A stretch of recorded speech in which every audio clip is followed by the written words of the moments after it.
Hello friends, welcome back. मैं हूं Mahesh Gurjar from education IT end game programming education.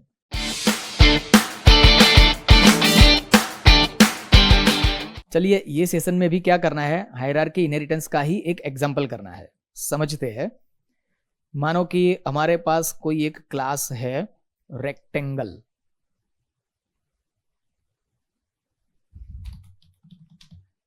Rectangle class के अंदर private department के अंदर हम मेंबर लेते हैं इंटीजर एल एंड बी। अब पब्लिक डिपार्टमेंट के अंदर हम क्या करेंगे, void get data void and display data void। अब क्या करना है, ये मेंबर के ऊपर हमें उसके एरिया का कैलकुलेशन करना है। तो एक और मेथड क्रिएट करेंगे, void calci area, calculate area argument.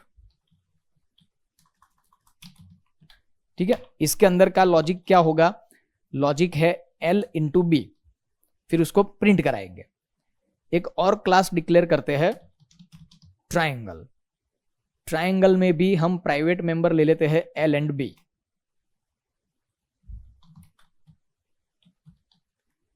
इसके अंदर पब्लिक मेथड में void get data display data,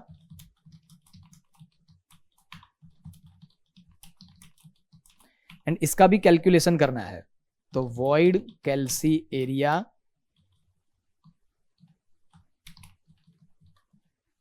void, लेकिन इसका कैलकुलेटेड एरिया का इक्वेशन अलग है, 1/2 HB। तो 1/2 मतलब 0.5 multiplied by L into B.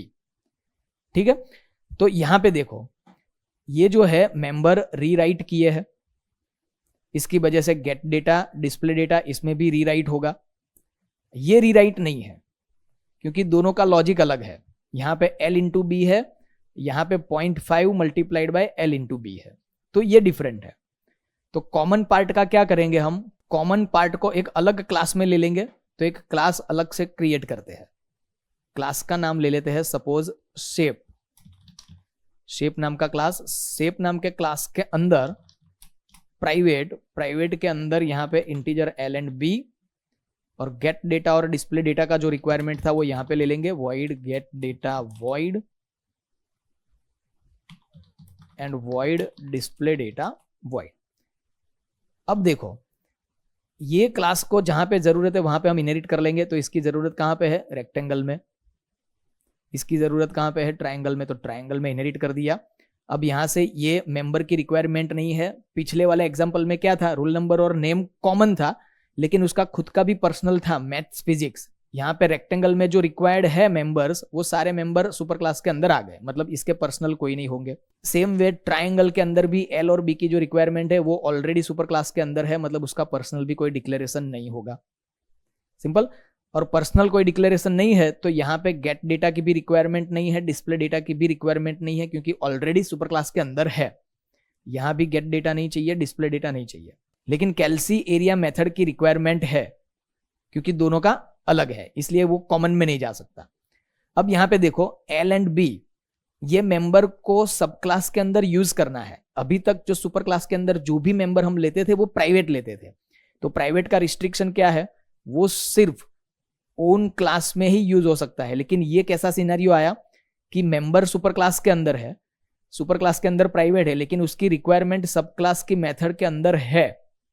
तो ये मेंबर में एक्सेसिबिलिटी हमें क्या करनी पड़ेगी, प्रोटेक्टेड करनी पड़ेगी। प्रोटेक्टेड का रूल क्या है, ओन क्लास में यूज होता है एज वेल एज सब क्लास के अंदर भी उसको हम यूज कर सकते हैं। क्लियर। तो चलिए प्रैक्टिकल करते हैं। Start, file menu, DOS shell, mount D drive, exit, new,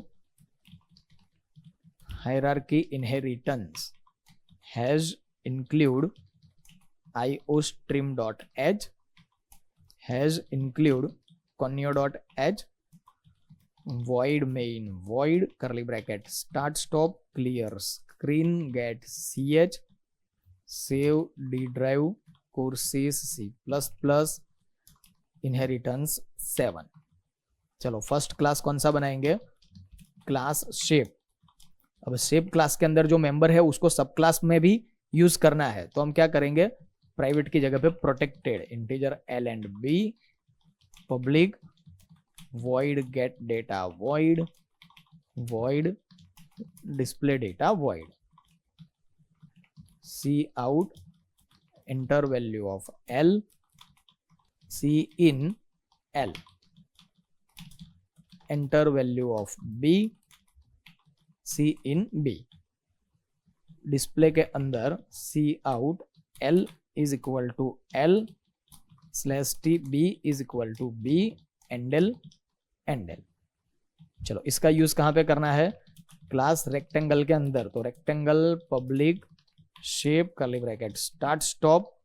अभी इसका पर्सनल कोई डेटा मेंबर नहीं होगा, तो डायरेक्टली पब्लिक और गेट डेटा और डिस्प्ले डेटा को ओवरराइड करने की भी रिक्वायरमेंट नहीं है, क्योंकि जो भी स्कैन करना है, डिस्प्ले करना है, वो ऑलरेडी सुपर क्लास के अंदर है। तो इसकी पर्सनल अलग क्या रिक्वायरमेंट है, तो ये मेथड की रिक्वायरमेंट है, calc area void integer area is equal to L into B.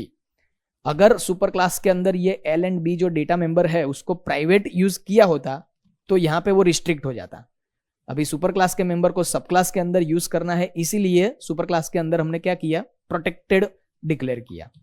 C out area of rectangle is equal to area endl and endl, save. चलो उसके बाद क्लास ट्रायंगल, इसमें भी हमें क्या करना है, शेप को इनहेरिट करना है, तो पब्लिक शेप। इसमें भी कोई पर्सनल मेंबर की रिक्वायरमेंट नहीं है। रिक्वायरमेंट क्या है, void calc area void float area is equal to 0.5 multiplied by L multiplied by B. ये जो लॉजिक है वो कॉमन नहीं है, अगर कॉमन होता तो उसको भी हम सुपर क्लास में ले लेते हैं। चलो सी आउट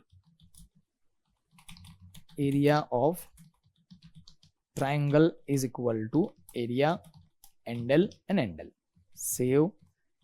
अब क्या करेंगे, अब मेन फंक्शन के अंदर rectangle R triangle T R dot get data. अब यहां पे देखो आर किसका ऑब्जेक्ट है, रेक्टेंगल का। रेक्टेंगल के अंदर उसका खुद का गेट डेटा है नहीं है, इसलिए डायरेक्टली वो सुपर क्लास का कॉल करेगा। Same way R dot display data, ये भी डायरेक्टली सुपर क्लास का कॉल होगा। आर डॉट कैलसी एरिया, ये जो है वो रेक्टेंगल का खुद का कैलसी एरिया है, तो वही कॉल होगा, लेकिन उसके अंदर से हमने सुपर क्लास का कोई मेथड कॉल नहीं कराया। जरूरी नहीं है कि हर बार सुपर क्लास की कोई मेथड को कॉल कराना ही है, रिक्वायरमेंट के हिसाब से कॉल कराना है। तो कैलसी एरिया के अंदर यहां से ऐसी रिक्वायरमेंट नहीं है, student scope resolution operator gate data, ऐसा कुछ भी रिक्वायरमेंट नहीं है। ठीक है, चलो उसके बाद सी आउट लाइन ड्रॉ करते हैं, endl endl T dot get data, directly super class का गेट डेटा कॉल होगा। टी डॉट डिस्प्ले डेटा, ये भी डायरेक्टली सुपर क्लास का डिस्प्ले डेटा कॉल होगा। And T dot calc area, ये ट्रायंगल क्लास के अंदर का जो कैलसी एरिया है वो कॉल होगा। कंट्रोल F9, 10 एंड 10, तो एरिया ऑफ रेक्टेंगल 100, फिर से 10 एंड 10, तो area of triangle equal to, तो area of triangle is equal to 50। Clear? तो फ्रेंड्स ये प्रोग्राम की प्रैक्टिस कर लीजिए, मिलते हैं नेक्स्ट सेशन में।